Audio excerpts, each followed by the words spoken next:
ملک میں صرف آنے والے الیکشن اور الیکشن کمیشن ہی متنازع نہیں بن چکے، بلکہ اب تو انصاف کے ایوانوں میں ججز کے اختلافات، گروپنگ اور پے در پے استعفوں نے بھی سوالیہ نشان اٹھانے شروع کر دیے ہیں۔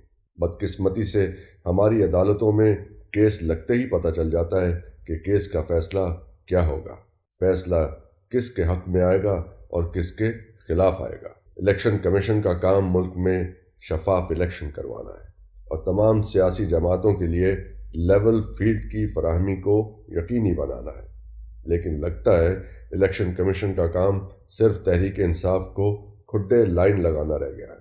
بلے کے نشان کو چھیننا الیکشن کمیشن کا مقصد بن چکا ہے، اور پولیس کا بھی لگتا ہے کہ یہی کام رہ گیا ہے کہ پی ٹی آئی والوں کی دوڑیں لگواتے رہیں، نہ انہیں جلسہ کرنے دیں، نہ کارنر میٹنگ، اور جب چاہیں گھروں میں چھاپے ماریں۔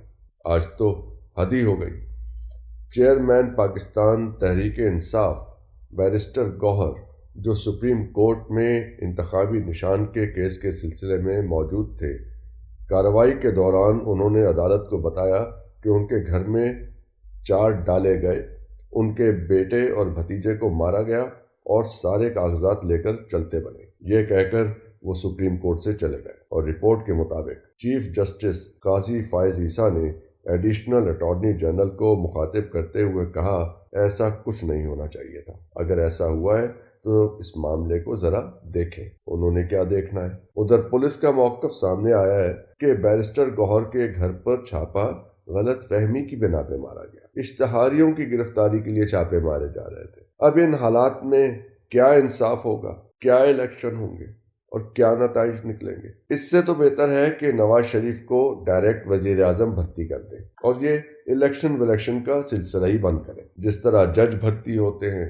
سرکاری ملازم بھرتی ہوتے ہیں، ویسے ہی وزیر اعظم اور کابینہ کو بھی بھرتی کر لیا جائے۔ پارلیمنٹ میں نوکریوں کا اعلان کر دیں، پارلیمنٹ کے باہر لکھ کے لگا دیں اسامیاں خالی ہیں، صدر، وزیر اعظم اور وزراء کی اسامیاں خالی ہیں، ان کے امتحانات لیں، انہیں 2 سال کے لیے رکھیں، 4 سال کے لیے یا پھر 10 سال کے لیے، ووٹنگ کے علاوہ کوئی بھی کرائیٹیریا طے کر دیں، اور ریٹائر ہونے والوں کو اپوزیشن میں بٹھا دیں اور ان کا الگ وظیفہ لگا دیں، قصہ ہی ختم کریں۔ پھر بند کر دیں الیکشن کمیشن اور الیکشن کے سارے ڈرامے کو۔ ویسے بھی ہر وزیر اعظم باہر آ کے کہتا ہے کہ اسے کام نہیں کرنے دیا جاتا، اسے لگتا ہے کہ اسے نوکری پہ رکھا جاتا ہے، اور آج تو سابق وزیر اعظم شاہد خاقان عباسی نے بھی کہہ دیا کہ پاکستان میں کرسی کی کوئی طاقت نہیں ہے، میں وزیر اعظم نہیں تھا بلکہ مجھے ملازمت دی گئی تھی، اور کہا کہ پی ٹی آئی چوری اور مسلم لیگ نون ڈکیتی کر کے اقتدار میں آ رہی ہے۔ یعنی اب شاہد خاقان عباسی نے بھی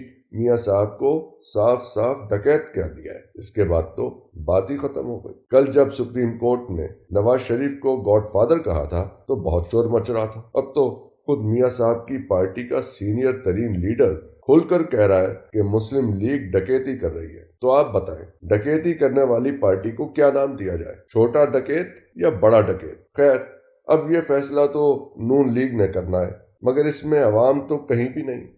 نواز شریف تو ساری پاور پالیٹکس کر رہے ہیں اور اقتدار میں آنے کے لیے نہ صرف اپنے بیانیے سے مکر گئے ہیں بلکہ اپنے ورکرز کی بھی قربانی کر کے سیٹ ایڈجسٹمنٹ اور دیگر ہٹ کندے استعمال کرتے نظر آ رہے ہیں۔ نون لیگ کے رہنما احسن اقبال نے کہا کہ الیکشن میں پی ٹی آئی کی جیت سے ملک میں خانہ جنگی ہو سکتی۔ ظفروال سے پی پی 54 کے لیے نون لیگ کی انتخابی مہم کے دوران کارنر میٹنگ سے خطاب کرتے ہوئے احسن اقبال نے کہا کہ 2018 میں چند ججز اور جرنیلوں نے بانی پی ٹی آئی کو مسلط کیا۔ تو احسن اقبال صاحب، اب آپ کے سابق وزیر اعظم شاہد خاقان عباسی تو ساری پارٹی کی ڈکیتی پہ بات کر رہے ہیں کہ آپ ڈاکہ ڈال کے اقتدار میں آنا چاہتے ہیں۔ تو سوال یہ ہے کہ ڈکیتی مار کے آنے والی جماعت کے اقتدار میں آنے سے کیا ہوگا؟ اقتدار کی لالچ میں اندھی سیاسی جماعتیں ایک دوسرے پہ کوئی بھی الزام لگانے سے نہیں تھکتی اور مفادات کے لیے ایک دوسرے کی ٹانگیں کھینچنے میں دیر نہیں لگاتی، اور پھر وقت آنے پر